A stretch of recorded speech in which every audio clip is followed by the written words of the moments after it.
Okay, so we're here at the AGM for Cycling Canada, Cyclisme Canada. We're here with Greg Mathieu, who's the CEO.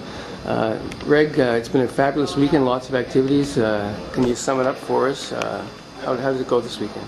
Well, it's been a very important weekend for cycling in Canada.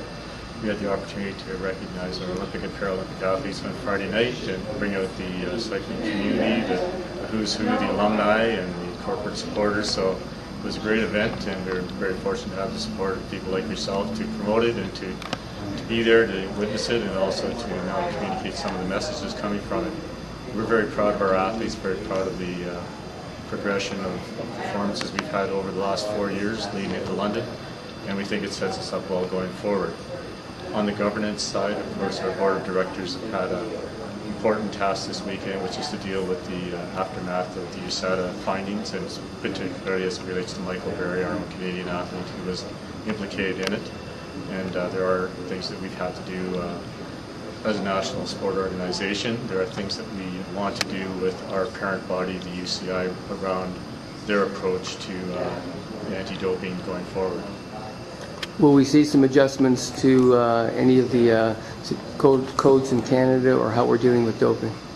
Yeah, that's a great question. I think the World Anti-Doping Code is going to be revised for 2015, and obviously cycling should have a lot to say about it, because the investigations that have happened now and the public disclosures are telling us that the testing methodologies aren't catching the people while they are cheating. So that's a great concern to us, not just the sport of cycling. Obviously, if any athletes using EPO or testosterone or human growth hormone, they're not being caught either.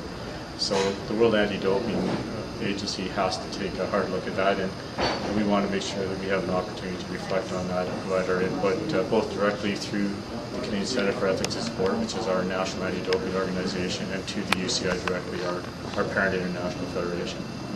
So lots of work still to be done there. Yes, sir, for sure. So considering that, we came back with a medal from the games, which is fabulous. We wanted more, and we have the talent. What's the plan going forward for the next quadrennial?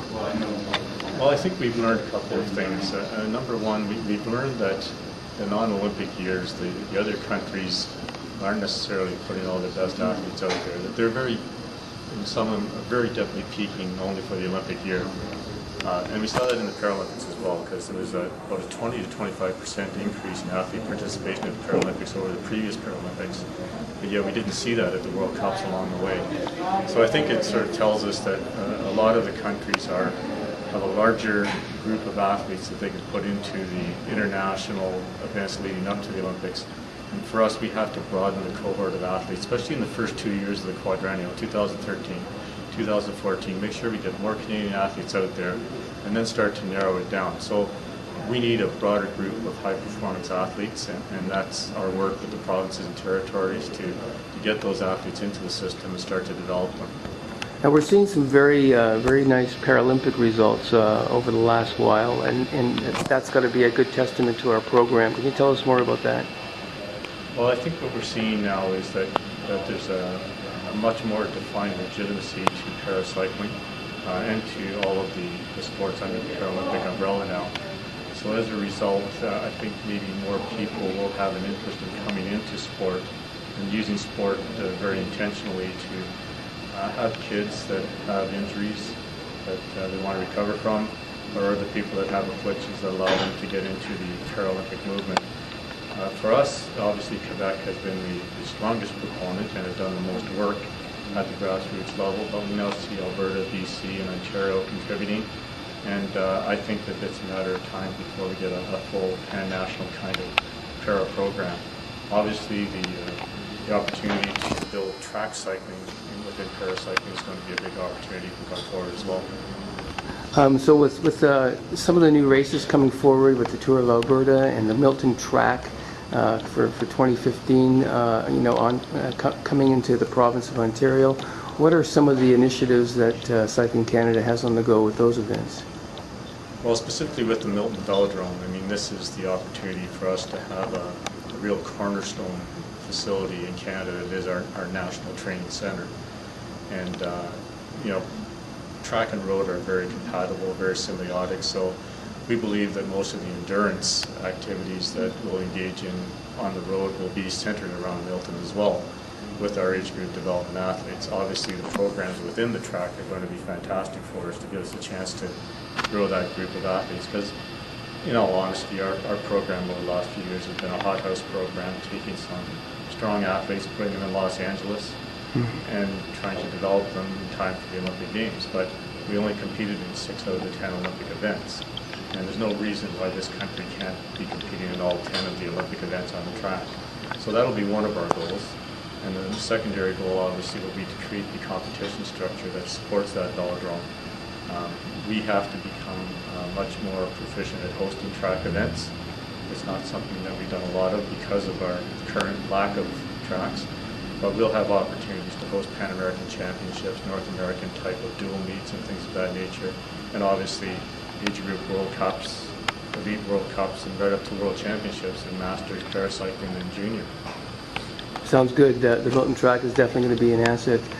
Can you talk to us a little bit about funding? I mean, obviously funding's tiered to performance, and we've had some great performances along the way. Of course, we fell a little bit short in the Olympics, but tell us some of the initiatives that are on the go with funding.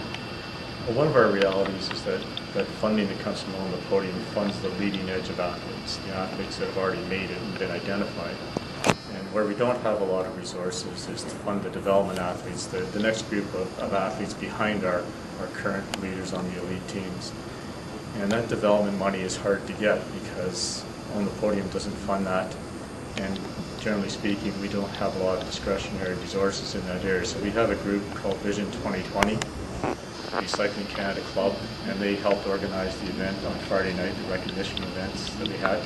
And they're going to continue to help us organize and try to develop a donation kind of structure, and also further our sponsorship efforts in that area so that we can develop that secondary level of funding that will allow us to be more effective at the development level, both in terms of programs that we would initiate or supporting programs that the provinces and territories initiate. Sounds good. So overall, the weekend, a big success. I guess a score out of 10? Well, I think it was about a 9 out of 10 this weekend. We got a really good kickoff and continued the momentum through the weekend, so I'm very pleased with it as CEO that the people that came together really worked hard, and I think the spirit of collaboration is very strong. Well, it was great to see all the generations of cyclists at the event on Friday night, and we look forward to seeing you again on the podium in the future. Thanks very much for your time, Greg. Thank you, Mathieu.